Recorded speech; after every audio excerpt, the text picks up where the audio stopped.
Hello ẹ̀yin èèyàn mi o. Wọ́n ní Princess Adetutu, yes, Princess Adetutu. Òun ló wà lójú ọpọ́n nísìnyí tí ó ń ṣe awuyewuye pẹ̀lú kábíyèsí àti àwọn olórí láàfin. Wọ́n ò tiẹ̀ wá lọ bá kábíyèsí. Adetutu náà ló ń bá. Wọ́n náà tiẹ̀ jẹ́ wọ́n ní ìdúró sí fún Adetutu àti kò sí ìdúró fún kò sí ìbẹ̀rẹ̀ fún nǹkan táwọn àwọn túláàsì tí kábíyèsí kó sáàfin tó ń pera wọn lólórí. Wọ́n wá ní olórí ìyẹn Blue Rónkẹ́ àti ìyẹn wọ́n náà mẹ́rin ni àti Tọ́pẹ́ lórí Tọ́pẹ́ àti kí ló lóun jẹ́ Ìyábẹ̀jì àtọwọ́dá àti wọ́n ní Ashley náà ríǹgì lè dà wọ́n. Ashley túláàsì tán lé tí ò lọ Ọlọ́run ló mọ ibi tán ti ń ṣèpàdé tán ti lọ ń gbára. Àwọn bíbí wọ́n fún kábíyèsí ní headache. Àfi kí kábíyèsí kó wá bó ṣe ṣe é Ọlọ́run kó ràn án lọ́wọ́ torí èmi ò rí gbogbo adúrú wàhálà eléyìí tán ṣe fún kábíyèsí èmi ò rí irú ẹ̀ rí o. Àdẹ̀gbórí ṣé bí gbogbo àwọn ọba tó kù ṣé bọ́n ṣe máa ń ṣe fún wọn ni ṣáwọn bí ìyàwó wọn ṣe máa ń ṣe fún wọn torí eléyìí tá à ń gbọ́ yìí allegedly eléyìí ti pọ̀ jù.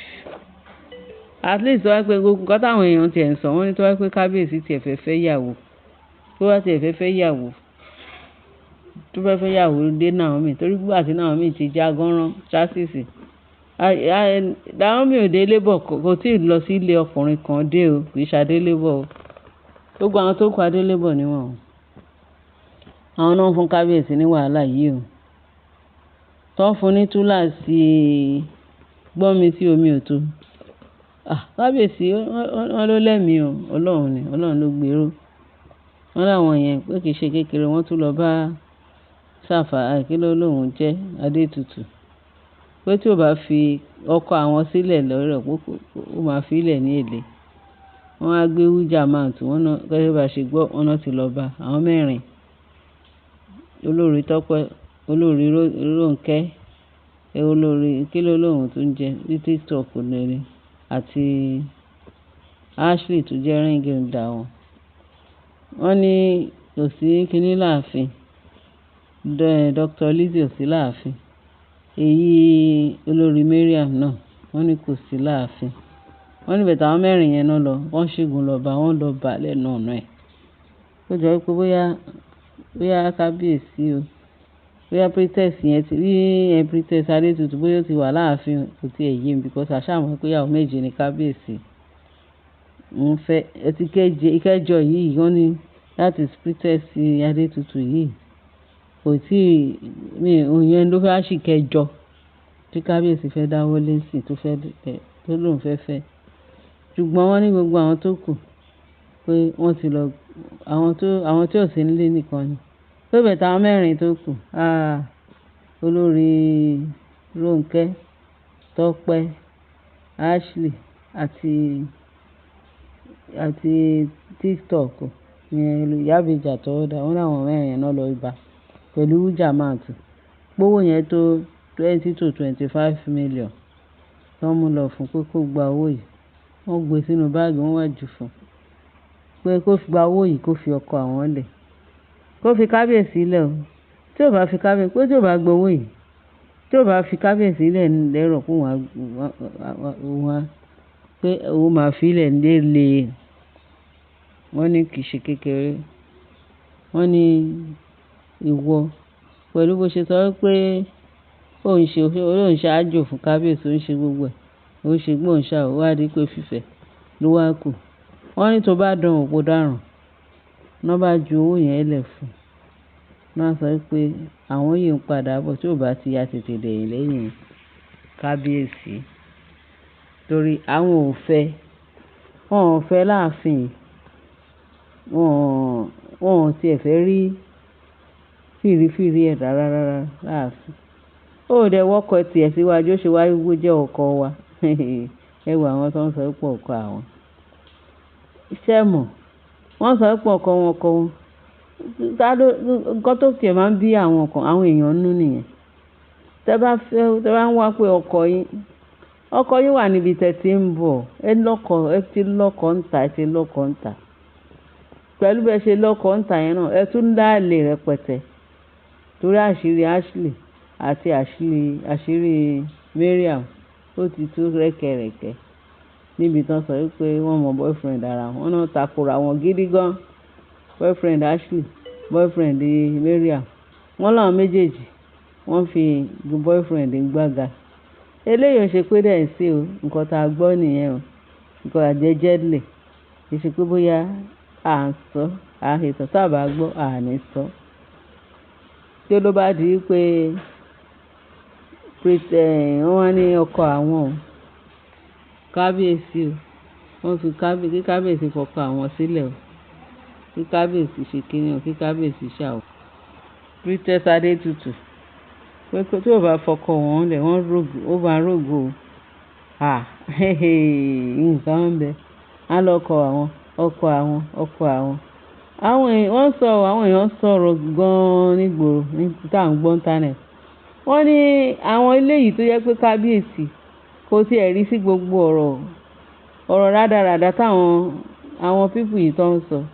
Pé tí kábíyèsí bá tiẹ̀ fẹ́ yàwó, pé kò tiẹ̀ fẹ́ àwọn ìyàwó gidi, àwọn girls, àwọn chassis, tó yẹ kó tiẹ̀ fẹ́ wọn lé Naomi. Gbogbo oògùn tó ń ṣe káàkiri, gbogbo iṣẹ́ ibi tó ń ṣe káàkiri tó fẹ́ pa kábíyèsí lọ́kàn. At least wọ́n tiẹ̀ ní right tó rán ṣẹ̀ṣẹ̀ bẹ̀rẹ̀ tó yẹ pé àwọn sísí náà yọ ní kábíyèsí ń fẹ́. Ọ̀dọ̀ àwọn sísí mi náà tún burú o. Ṣùgbọ́n wọ́n ní sọ pé àwọn yẹn torí ìgbà tó lórí Naomi sọ pé ká tó gbàdúrà níjọ́ ẹnìkìní àná pẹ̀lú ayọ̀ ó kàn fi sọ̀rọ̀ náà ni, kò mọ̀ pé kábíyèsí gan ó ti tèkẹ̀ látàwọn èèyàn wọ́n ti tèkẹ̀ ní sọ́nà òdì. Àwọn olórí á pọ̀ sí àwọn olórí àwọn kinní kan á ṣe kinní kan. Òun ni kábíyèsí ń gùn lé o, ọmọ yẹn dẹ̀ kàn fi ṣeré ni. Olórí á pọ̀ sí kì í ṣe pé bóyá kó wájú òun nìkan ló ń sọ. At least wá tẹ̀ fẹ́ pọ̀ sí kó má fẹ́ ju 2 mẹ́ta, wọ́n pọ̀ náà ni. Gbogbo wa máa fẹ́ lọ kó má lo nǹkan. Àwọn tó tẹ̀ tún fẹ́yàwó ju ti kábíyèsí tó ń pọ̀ ju ti kábíyèsí lọ. Ṣé bí ilé wọn ṣe rí ni? Because of àwọn eléyìí wọ́n ti tà, wọ́n ti gbó, wọ́n ti tà, wọ́n ti ṣe gbogbo ẹ̀, wọ́n ti mọ gbogbo nǹkan. Wọ́n ti mọ ọ̀tún yàtọ̀ sí síbẹ̀ tó ẹ́pà àwọn sísí ni bíi ti Naomi. Mo rò pé ogun yìí máa le tó yìí. Kábíyèsí, wọ́n ní kábíyèsí ṣe mistake. Kì í ṣe bí àwọn second handed, àwọn third handed tó ti tà, tó ti rà, tó tún bọ̀ ń tọ́ bọ nǹkan burúkú. Àwọn ìyá tó jẹ́ pé wọ́n ti lọ́kọ, wọ́n sá kúrò nílé ọkọ wọn náà wá sí ààfin kábíyèsí tó sọ pé àwọn fẹ́ ba ààfin kábíyèsí jẹ́. Wọ́n tún dúró síbẹ̀ pẹ̀lú òtúmọ̀pọ̀ wọn bẹ́ẹ̀ náà tún gbé ọkùnrin wá ń bá kábíyèsí láàfin. Abomination pátápátá. Wọ́n ní kábíyèsí ó ra àwọn òṣìṣẹ́ ó ra lọ gbá wọn túláàsì ó gbé wọn sí ààfin pé ṣó dà bẹ́ẹ̀. So àwọn èèyàn wọ́n ní Adétutù ò ní fẹ́ kábíyèsí. Adétutù ọ̀hún gan bóyá ìyẹn náà tún sá kúrò nílé ọkọ wá sọ́dọ̀ kábíyèsí Ọlọ́run lóye.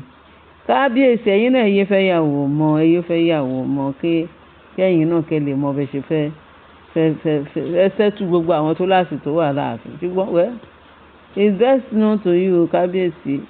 Tèmi ní pé èmi ti sọ tèmi fẹ́ràn opinion mi ní pé láì bá fẹ́ obìnrin mọ́. Ẹ̀tẹ̀ sọ pé nítorí àwọn obìnrin túláàsì tí kábíyèsí pé sílé pé òun ni kábíyèsí ṣe sọ pé òun fẹ́ fẹ́ Adétutù. Yíyan ṣe squeeze o, ó ti mú kábíyèsí láti fẹ́yàwó. Tí ó bá jẹ́ pé kábíyèsí jẹ́ kábíyèsí olójú kò mú kó lọ lórí ara obìnrin, mi rò pé wàhálà yẹn máa tó yìí. Ẹ̀yin èèyàn wa, mo ní kẹ́ bá wa dá sí. Ààbò Ọlọ́run á dájú lórí yín. Kẹ́ bá wa dá sọ̀rọ̀ yìí. Kẹ́ bá wa share, kẹ́ bá wa like, kẹ́ bá wa subscribe. Kẹ́ lè bá fi tó kù sí comment section. Eléyìí lágbára. Wọ́n láwọn olórin yẹn wọ́n lọ fún Adétutù ní huge amount pé kó fi ọkọ àwọn lẹ̀. Wọ́n là ń sọ pé ta lọ́kọ ta làlè, ẹ̀yin kọ́ lẹ̀ lọ́kọ. Tó wá pé Naomi ò dẹ̀ ti ẹ̀rí sí wọn rò. Kábíyèsí ẹ ṣàmà make sure pé ẹ tọ́jú Naomi dáadáa, ẹ má jẹ́ kí èèrà gbọ́dọ̀ rà. wọ́n ní bàbá Ọbásanjọ́ wọ́n ti kìlọ̀ fún kábíyèsí pé Naomi yẹn nǹkan era gbọ́dọ̀ rà o, nǹkan kan gbọ́dọ̀ ṣe o. Òun àti gọ́vùnà Adeleke wọ́n ti kìlọ̀ fún kábíyèsí dáadáa lára Naomi. Àwọn tó kù bá máa ṣe ìranù kọ́ máa ṣòṣì kọ́ máa ṣe kiri, ṣùgbọ́n ẹ má jẹ́ kó ta bá Naomi. Ẹ̀yin èèyàn wa ṣé o fi ṣe ń tẹ́tí sí wa, àbọ̀ Ọlọ́run á dájú lórí wa. God bless you. Etí tẹ fi ń gbọ́ wa ò ní di o. Ọwọ́ tẹ fi ń bá wa subscribe nǹkan rí lẹ́ẹ̀ máa fi gbé ṣe o. Ẹ ní fi tọ́ nǹkan tí ò dá o lórúkọ Jésù Kristi.